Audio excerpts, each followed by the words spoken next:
Santai guys, Indonesia itu punya lebih dari 1.300 suku bangsa, yang mana semuanya itu bisa bertemu di satu tempat yang sama. Media sosial seperti TikTok, Instagram, WhatsApp. Mereka berinteraksi dengan budaya yang berbeda, bahkan tanpa kita sadari. Nah, tapi pernah nggak sih kalian tuh salah paham dengan seseorang hanya karena cara bicaranya tuh berbeda? Atau merasa canggung saat ngobrol dengan orang dari daerah tertentu atau daerah yang kalian tuh nggak paham budayanya. Nah, disinilah teman-teman tantangan komunikasi antar budaya.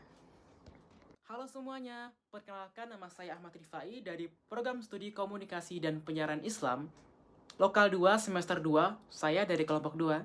Hari ini saya bersama Hijazi dan juga Suyuf akan bahas bagaimana kita bisa terhubung meskipun berbeda budaya melalui kacamata teori akomodasi komunikasi. Tapi kayaknya untuk ketemu mereka kita harus ke kampus dulu deh.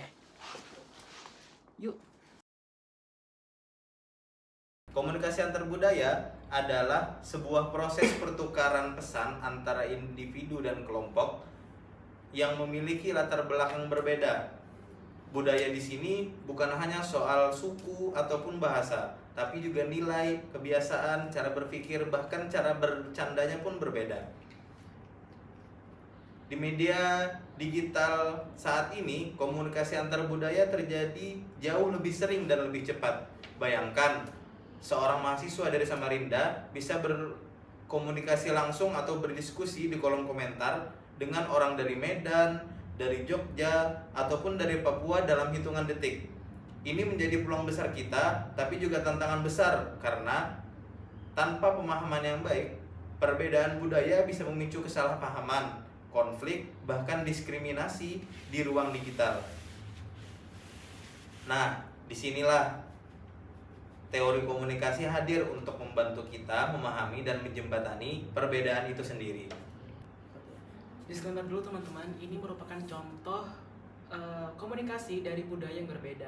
Di sebelah saya ini Suyup Sarana, beliau ini berasal dari Thailand, yang dimana sekarang beliau lebih menguasai bahasa Melayu dan sekarang sedang menyesuaikan ke bahasa Indonesia.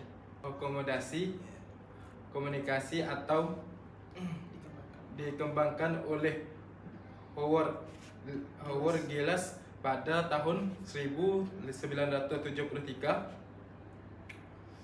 Maka intinya dari teori ini adalah ketika dua orang dari budaya berbeda berkomunikasi, mereka secara sadar atau tidak sadar menyesuaikan gaya berbicara, bahasa, dan perilaku komunikasinya. Teori ini mengenal dua strategi utama. Pertama, konvergensi ini terjadi ketika seseorang menyesuaikan diri dengan gaya komunikasi lawan berbicara. Misalnya orang Jawa yang biasa berbicara halus dan pelan. Ketika ngobrol dengan teman dari Batak yang lebih ekspresif, ia mulai sedikit meninggikan suaranya agar komunikasi lebih nyaman. 2. Divergensi ini kebalikannya, seseorang justru mempertahankan gaya komunikasinya sendiri dan tidak mau menyesuaikan diri. Ini bisa terjadi karena membanggaan budaya atau justru karena ketidaknyamanan. 3. Media sosial digital.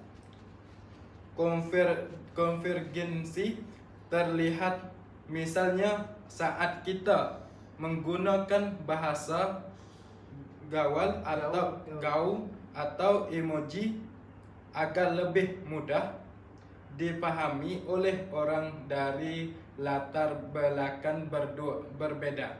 Sedangkan divergensi muncul saat seseorang tanpa tetap ngotot pakai bahasa daerahnya sendiri.